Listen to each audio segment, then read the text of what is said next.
દર્શક મિત્રો, હું છું પરમાર અનિશા. તમે જોઈ રહ્યા છો લોકસામનો ન્યૂઝ. તો જોઈએ આજના સમાચાર. મહેસાણાથી અમારા રિપોર્ટર સિદ્ધરાજસિંહ ઠાકોર સાથે. મહેસાણાના ખેરવા ખાતે 11 લાખની લૂંટનો ફરિયાદી જ નીકળ્યો લૂંટારો.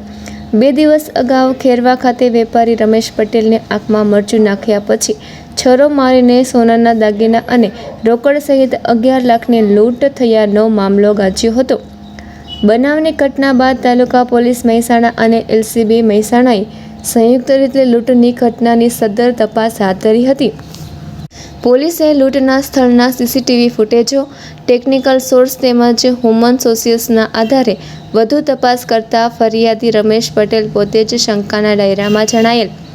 ફરિયાદીના કહેવા મુજબની કોઈ હકીકતો જણાઈ ના આવતા પોલીસે ફરિયાદીની જ ઝીણવટભરી પૂછપરછ કરતા ફરિયાદીએ પોતે જ લૂંટનું તરકટ રચ્યું હોવાનું ખુલ્યું હતું. આરોપી રમેશ પટેલે પોતાના દીકરા અને પુત્રવધૂને વિદેશ મોકલવા કરેલ કર્જ ચૂકવવા લોકરમાં પડેલા પુત્રવધૂના દાગીના વેચી મારેલા. થોડાક સમયમાં જ પુત્ર અને પુત્રવધૂ વિદેશથી વતન ઘરે આવવાના હોય. પુત્રવધૂને શું જવાબ આપવો એ ચિંતામાં હતા. આર્થિક સંકળામણથી ઘેરાયેલો રમેશ પટેલે આખરે પોતે જ પોતાના હાથે મરચું છાંટીને છરો મારીને લૂંટ થયાનો કારસો ઘડ્યો હતો. તાલુકા પોલીસ મહેસાણા અને એલસીબીની સંયુક્ત ટીમ બનાવીને ગણતરીના કલાકોમાં જ સમગ્ર બનાવટી લૂંટનો ભેદ ઉકેલી લીધો. આમાં સુધી મારી દીકરો તેની બહુ છે, એના દાગીના આજથી લગભગ 4 વર્ષ પહેલાં એને વેચી નાખ્યા હતા અને હવે કેનેડાથી હમણાં 2-3 મહિનામાં આવવાની છે. હવે અહીં આવે અને મારે તો હું શું કહું, કઈ મોઢે બતાવું? મારેથી મોટી ભૂલ થઈ ગઈ. એને પૂછ્યા વગર મેં દાગીના બિચારે વેચી નાખ્યા અને આવે તો હું કઈ રીતે હું એને બતાવું? એટલે મારા પાસે બીજો કોઈ ઉપાય જ નહોતો. એમને પણ આપનો જીવ પણ જઈ શકતો હતો. મારો જીવ એમ સાહેબ કે થોડુંક એમ મને થોડીક મારીશ લોહી નીકળશે, પણ આનું થોડીક વધારે વાગી ગઈ. તો આવો વિચાર કેવી રીતે આવ્યો હતો? વિચાર એટલે કે આ બહુના દાગીના જેવી વસ્તુ નાની વાત નથી. હમણાં મને એમ થાય છે કે એ દાગીના જે વસ્તુ છે ને એનાથી તો હું એને ડબલ લઈ આપું, પણ હવે દાગીના બીજાની બહુના મેં વેચ્યા ને એટલે મને એને સામે મને જવું હોય તો મને શરમ આવે. હવે કેટલા દિવસથી આ પ્લાનિંગ કરી દઉં? પ્લાનિંગ તો કર્યું હતું. આ લગભગ 1 મહિનાથી મને એમ થતું કે બહુ આવે છે તો હું કયા મોઢે એને બતાવીશ? દાગીના તો મેં આખા 4 વર્ષ પહેલાં વેચી નાખ્યા છે. હવે બિચારી આવે છે તો એને હું કયા મોઢે બતાવીશ? એ માગશે તો. એટલે મને મનમાં એવું થતું હતું કે હવે હું શું કરું? હવે કોઈનો સપોર્ટ લીધો હતો? કોઈનો મને મારા ઘર મને જ ખબર, બીજા કોઈને ખબર નહીં. આઈડિયા એટલે આ સાહેબ મારી ઉના દાગીના કે નાની સુની વાત ના કહેવાય, બરોબર? હમણાં બીજું હોય તો હું કાંઈ ના કરું. મારા પૈસા કદાચ થોડા ઘણા ક્યાંક પડી ગયા હોય, ખાઈ ગયા હોય તો મને કાંઈ ના થાય, પણ બહુના દાગીના હતા. હવે આવે દાગીના આપનો જીવ જતો રહ્યો તો આટલું જોખમ લે? મને સાહેબ મારો જીવ જતો ને તો મને વાંધો નહીં. મારી બહુના દાગીના છે ને એ મેન મને મહત્વનું. એટલે આપની બહુ જે પુત્રવધુ જે ટોર્ચર કરતા હતા આપની પર? ના, બિલકુલ નહીં, જરા કે નહીં. મારી બહુ ને મારો દીકરો એકદમ ભગવાન જેવા છે. પણ તમને મનથી લાગી આવ્યું? મને મનથી એવું લાગી આવ્યું સાહેબ કે મેં મારા બહુના દાગીના વેચી નાખ્યા. હવે આવશે મારા દેવું કોઈ નહીં બેન. મને હું એકદમ ખાનદાર કુટુંબમાં છું, મને સુખી પરિવાર છે અને કોઈ ટેન્શન નથી બેન, એકદમ મસ્ત છું. પણ મારે આટલું જ મારું કે સારું દાગીના મારા વેચાઈ ગયા, મને હું કેવી રીતે હવે એની સામે આંખ મેળવી શકીશ? બસ બીજું કાંઈ નહીં મને. ઓકે. આ તરકટ કેવી રીતે રચવામાં આવ્યું અને આ તરકટ રચવાનું કારણ શું છે? મહેસાણાના તાલુકા પોલીસ સ્ટેશન વિસ્તારમાં આવતા ખેરવા ગામમાં તારીખ 13/7ના રોજ એક બનાવ બનેલો હતો, જેમાં રમેશભાઈ પટેલ નામના વ્યક્તિએ પોતે મહેસાણા ક્રેડિટ સોસાયટી એમના જે ગામની અંદર જે ઓફિસ છે એની અંદરથી પોતે લોકરમાંથી દાગીના અને રોકડ રકમ લઈ અને બહાર નીકળતા તેઓને રસ્તાની અંદર રોકી અને 2 અજાણ્યા ઈસમોએ બાઇક ઉપર આવી અને તેઓને હાથના ભાગે છરી મારી અને આંખમાં મરચું ભભરાવી તેમની પાસેથી આ દાગીના અને રોકડ લૂંટીને લઈ ગયેલા હોવાની પોલીસ સમક્ષ પોતાની રજૂઆત આપેલી હતી.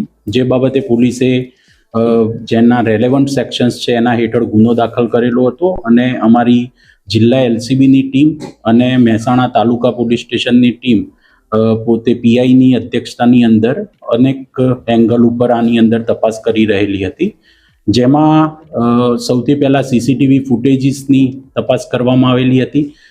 રસ્તાની અંદર ગામની અંદર આવવાના અને જવાના જેટલા પણ રસ્તા છે ત્યાં જે રૂબરૂ નજરે જોનાર સાક્ષીઓ વિશે પણ પોલીસે તપાસ કરેલી હતી અને સઘન ઊંડાણપૂર્વકની તપાસ બાદ જે હકીકત ધ્યાન પર આવી તેમાં એવું જાણવા મળેલું હતું કે આ રમેશભાઈ પટેલે પોતે જ પોતાના હાથ ઉપર ચપ્પુ મારી અને પોતાના ઘરમાં જે ઉપયોગમાં લેવાતું મરચું હતું તે પોતાની સાથે લઈ ગયેલા હતા અને એક જગ્યાએ ઊભા રહી અને આંખમાં મરચું ભભરાવી અને આજુબાજુથી લોકોને ભેગા કરી અને સાક્ષીઓ ઉપજાવી કાઢવાનું એક જે ખોટો બનાવ છે તેને પોલીસને એક સાચું વર્ઝન લાગે તેવી રીતે આખું એક તરકટ રચી અને આ આખો બનાવ ઉપજાવી કાઢેલો હતો.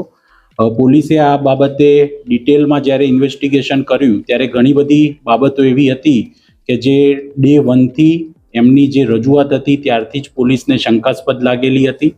સૌથી પહેલાં જે ચાકુ જે મારવાની એમણે વાત કરેલી છે એ ચપ્પુ જે એંગલથી અને જે રીતે વાગેલું છે તે જોતાં જ પોલીસને લાગતું હતું કે આવું કોઈ જાણીતા જે વર્ષોથી આવી લૂંટ કરવાની ટેવવાળા વ્યક્તિ હોય તેઓ દ્વારા મારવામાં આવેલું નથી. બીજું જે આમાં ચપ્પુ યુઝ થયેલું છે એ પણ ઘરમાં શાકભાજીને કાપવા માટેનું ચપ્પુ હોય છે. જે પ્રોફેશનલ જે લૂંટ કરનારા છે એ લોકો આવું ચપ્પુ યુઝ કરતા નથી હોતા. બીજું જે મરચાની ભૂકી યુઝ કરી તે ભૂકી સેમ એ જ પ્રકારની અને એ જ કંપનીની ભૂકી પોલીસને તેઓના ઘરેથી મળી આવેલી હતી એટલે એ બાબતે પણ તેમની પૂછપરછ પોલીસે હાથ ધરેલી હતી. ગામની અંદર જે સમયે બનાવ બન્યો ત્યારે ગામમાં આવતા અને જતા કોઈ પણ એવા વ્યક્તિનું આવી વ્યક્તિઓ ત્યાંથી પસાર થયેલી હોય કે ત્યાંથી નીકળેલી હોય તેવી બાબતને સમર્થન મળતા કોઈ જ એવા નજરે જોનાર સાક્ષીઓ મળી આવેલા ન હતા અને સીસીટીવીમાં પણ આવી રીતનું આગળ પાછળનું વર્ણન જે એમનું હતું તે મુજબની કોઈ ઘટના સીસીટીવીમાં પણ મળી આવેલી ન હતી. ડિટેલ્ડ સીસીટીવી એનાલિસિસમાં પોલીસને એક એંગલના સીસીટીવી લેટ નાઇટ મળી આવેલા હતા જેમાં આ વ્યક્તિ પોતે જ એક જગ્યાએ બેસીને આંખમાં મરચું નાખી અને છરો મારતો હોય તેવું મળી આવતા અમે એક આના નિષ્કર્ષ ઉપર પહોંચ્યા હતા અને ત્યારબાદની એમના ડિટેલ ઇન્ટ્રોગેશનમાં તેઓએ પોતે પણ આ વસ્તુ કબૂલેલી છે. સર આવું કેમ કર્યું? એમને અમે જ્યારે ડિટેલ ઇન્ટ્રોગેશન કર્યું ત્યારે જાણવા એવું મળેલું હતું કે તેઓના પુત્ર અને તેઓની પુત્રવધુ તેઓ કેનેડા વસવાટ કરે છે અને તેઓને કેનેડા મોકલવા માટે તેઓએ 50 લાખ રૂપિયા ક્યાંકથી ઉછીના લઈ અને જે તે વખતે એમને મૂકેલા હતા.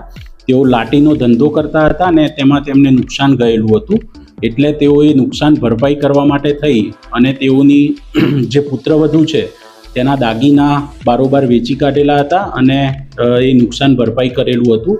હવે ટૂંક સમયની અંદર થોડા દિવસો પછી એમના પુત્ર અને પુત્રવધુ કેનેડાથી પાછા ફરીથી ગામમાં આવવાના હતા અને તેઓને ડર હતો કે જ્યારે પુત્રવધુ પોતાના દાગીના માંગશે અથવા તો જોવા જશે ત્યારે આ દાગીના મળી આવશે નહીં તો તેઓ શું જવાબ આપશે. તો આ બાબતને ધ્યાનમાં રાખી અને તેઓ એક લૂંટનું તરકટ રચ્યું હોવાની અત્યારે તપાસ ધ્યાન પર વ્યક્તિ છે જેને પોલીસને ગેરમાર્ગે દોરી છે આખું લૂંટનું બનાવ ઉપજાવી કાઢ્યો છે હવે એની સામે શું કાર્યવાહી? બિલકુલ જે ખોટો ગુનો દાખલ થયો છે કોઈ પણ ઇન્વેસ્ટિગેશન જ્યારે પોલીસ કરતી હોય ત્યારે એક એફઆઈઆરના આધારે આપણે ઇન્વેસ્ટિગેશન શરૂ કરતા હોઈએ છીએ પણ એફઆઈઆરમાં ક્યારેય પણ આપેલા તથ્ય છે એ ચાર્જશીટમાં એ જ તથ્ય હોય એવું જરૂરી નથી.